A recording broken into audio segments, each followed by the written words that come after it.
بسم اللہ الرحمن الرحیم۔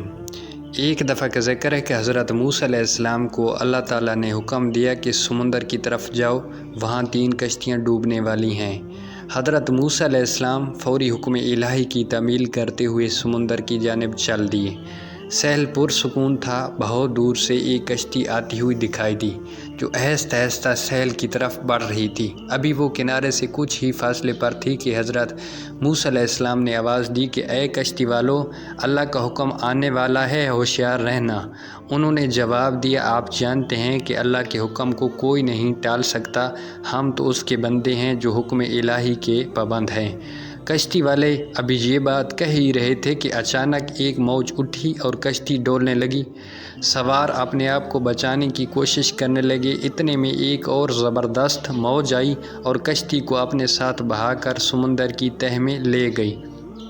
تھوڑی دیر میں ایک اور کشتی نظر آئی تو حضرت موسیٰ علیہ السلام نے انہیں بھی خبردار کیا اور کہا کہ ذرا محتاط ہو کر آنا۔ انہوں نے بھی پہلے والوں کی طرح جواب دیا کہ جو کچھ ہونا ہے ہو کر رہے گا، اور کشتی کو کنارے کی طرف لاتے رہے، یہاں تک کہ ساحل کے قریب آتے آتے یہ کشتی بھی ڈوب گئی۔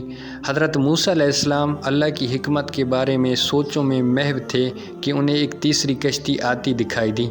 آپ نے حسب سابق اس کشتی والوں کو بھی نصیحت کی کہ دیکھو، اللہ کا حکم آنے والا ہے، اپنے گناہوں کی معافی مانگتے ہوئے ذرا محتاط ہو کر آؤ۔ انہوں نے جواب میں کہا کہ اے اللہ کے نبی علیہ السلام، جس طرح آپ سچے نبی ہیں، اسی طرح اللہ کا حکم بھی اٹل ہے، اسے کوئی نہیں بدل سکتا، لیکن اللہ کی رحمت بھی تو ہے، ہم اس کی رحمت سے کیوں مایوس ہوں؟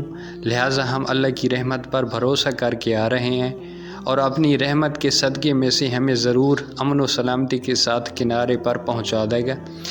کشتی والوں کا یہ جواب سن کر حضرت موسیٰ علیہ السلام خاموش ہو گئے۔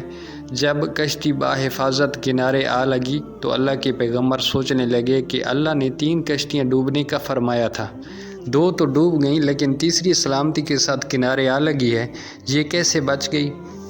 ارشاد باری تعالیٰ ہوا کہ اے موسیٰ، آپ نے نہیں سنا کہ تیسری کشتی والوں نے کیا کہا؟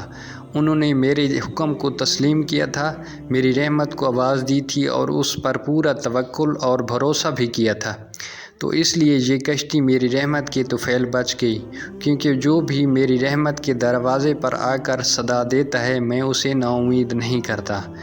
حدیث شریف میں آتا ہے کہ جب اللہ تعالیٰ نے مخلوقات کو پیدا فرمایا تو عرش پر لکھ دیا کہ میری رحمت میرے غضب پر غالب ہے۔